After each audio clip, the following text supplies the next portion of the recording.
காலகட்டங்களில் பார்த்தீங்கன்னா, நகைக்காகவும், பணத்துக்காகவும் திருமணம் பண்ணிக்கிறது அப்படின்றது ஒரு மிகப்பெரிய பிரச்சனையா போயிட்டுருக்குங்க.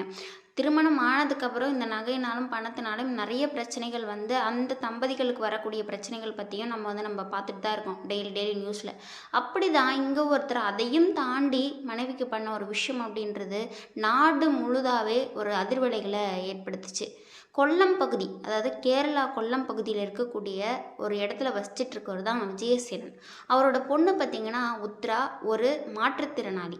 அது மட்டும் இல்லாம, அவங்கள நல்லபடியா படிக்க வச்சு, அவங்களுக்கு ஒரு நல்ல லைஃப் அமைச்சு குடுக்கணும் அப்படின்னு சொல்லிட்டு, அவங்க அப்பா, அம்மாவும் கஷ்டப்பட்டு, அவங்கள எப்படியோ வந்து வளர்த்து ஆளாக்கி மேரேஜும் முடிச்சு வைக்கிறாங்க. அதாவது ஒரு பிரைவேட் பேங்க் எம்ப்ளாயிக்கு கல்யாணம் பண்ணி வைக்கிறாங்க. சும்மா கல்யாணம் பண்ணி வைக்கலங்க. 100 பவுன் நகை போட்டிருக்காங்க. அது மட்டும் இல்லாம ரூ. 10,00,000 பணம் குடுத்துருக்காங்க. ஒரு கார் குடுத்துருக்காங்க.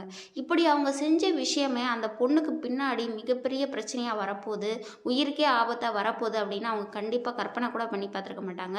இன்னைக்கு பார்க்கக்கூடிய இந்த வழக்கு அப்படின்றது கண்டிப்பா எல்லா பெற்றோர்களும், எல்லா பொண்ணுங்களும் தெரிஞ்சு வச்சுக்க வேண்டிய ஒரு விஷயம், உஷாரா இருக்க வேண்டிய விஷயம். இப்போ வாங்க வீடியோக்குள்ள போகலாம். நம்மளோட கிரைம் ஸ்டோரி சீரிஸ்ல இது வீடியோ நம்பர் 24. நீங்க நம்மளோட சேனலை ஃபர்ஸ்ட் டைம் பார்க்குறீங்க அப்படின்னா மறக்காம சப்ஸ்கிரைப் பண்ணிக்கோங்க.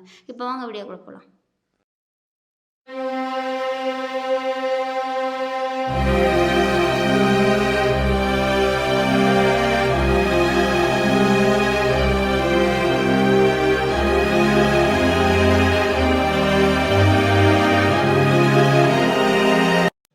கேரளா கொல்லம் பகுதியை சேர்ந்த இந்த விஜயசேனன் அப்படின்றவரோட பொண்ணு பார்த்தீங்கன்னா உத்ரா, வயது 25 வயசு ஆகுது.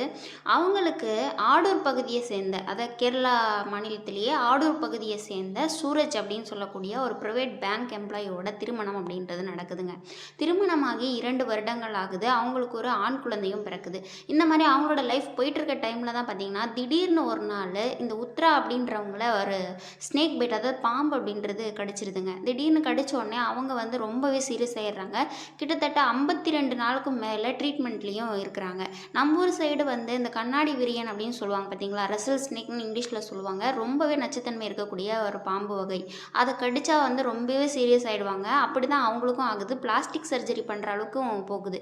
இப்படி இருக்கக்கூடிய அவங்க பார்த்தீங்கன்னா, அவங்களோட அம்மா வீடான கொல்லத்தில் இருக்கக்கூடிய அஞ்சலில் இருக்கக்கூடிய அவங்க அம்மா வீட்டில் ட்ரீட்மெண்ட்டுக்காக இருந்துட்டு இருந்திருக்காங்க. அங்கே தான் ட்ரீட்மெண்ட்டும் பார்த்துட்டு இருந்திருக்காங்க. ரெஸ்ட்லேயும் இருந்திருக்காங்க. அப்படி இருக்க டைமில் தான் அந்த ஒரு கொடூரம் அப்படின்றது அவங்களுக்கு நடந்திருக்கு.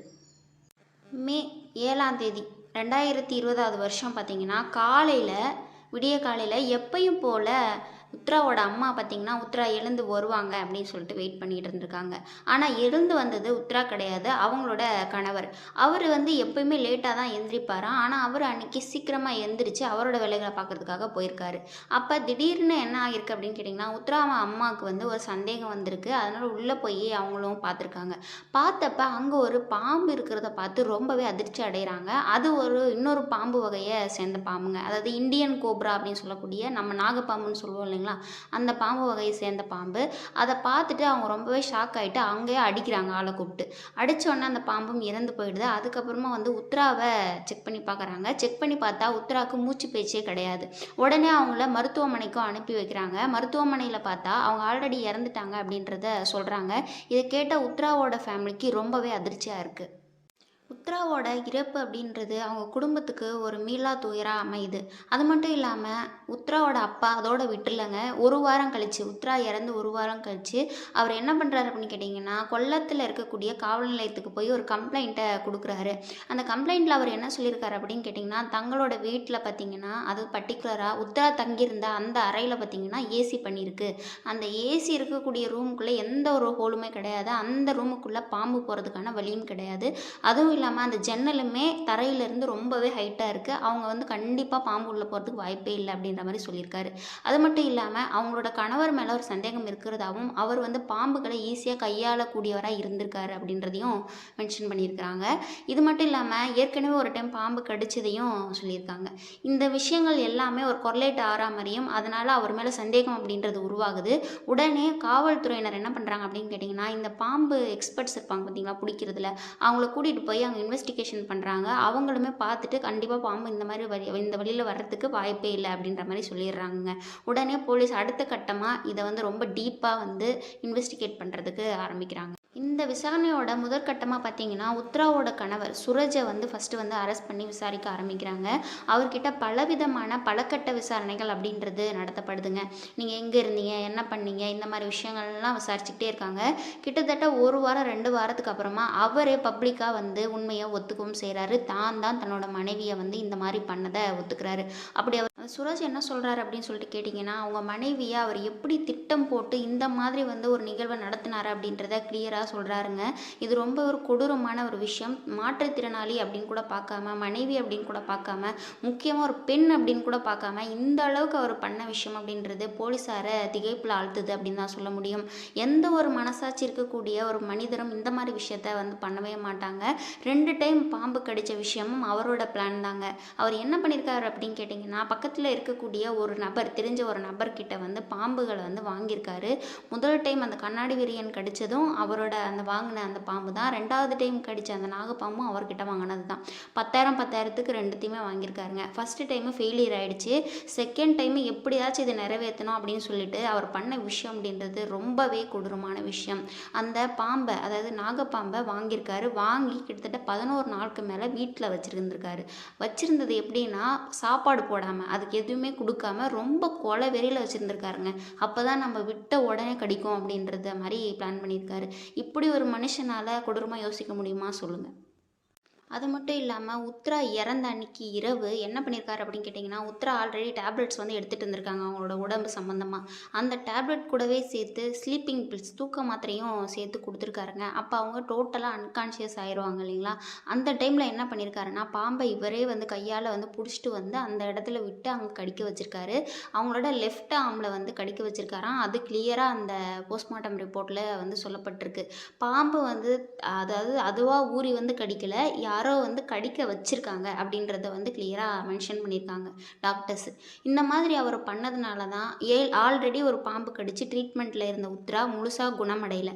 அதுலேயே இன்னொரு கொடுமையான ஒரு பாம்பு கடிக்கும் போது எந்த ஒரு மனுஷங்களுமே தாங்க மாட்டாங்க. இப்படி தான் ரொம்பவே தன்னோட தூக்கத்திலே வந்து இறப்பு அப்படின்றது அந்த உத்ராக்கு வந்து ஏற்பட்டிருக்கு அப்படின்ற மாதிரி ரிப்போர்ட் கொடுக்குறாங்க.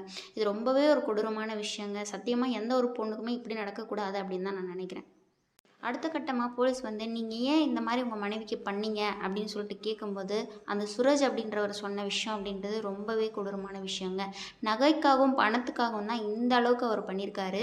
அவங்க வந்து வரதட்சணையாக கொடுத்துருப்பாங்க பார்த்தீங்களா, அந்த 100 பவுன் நகையில் கிட்டத்தட்ட ஒரு 60 பவுன் நகைக்கு மேலவே இல்லைங்க. வெறும் ஒரு 40 பவுன் நகை மட்டும்தான் லாக்கரில் இருந்திருக்கு. யாரோட லாக்கர்னா உத்தராவோட லாக்கரில் இருந்திருக்கு. அது மட்டும் இல்லாமல் அவங்க பேரில் அவங்க இறந்து போகிறதுக்கு கிட்டத்தட்ட ஒரு சில மாதங்களுக்கு முன்னாடி தான் ஒரு லைஃப் இன்சூரன்ஸும் போட்டிருக்காராமா, யார் இந்த சுரஜ்.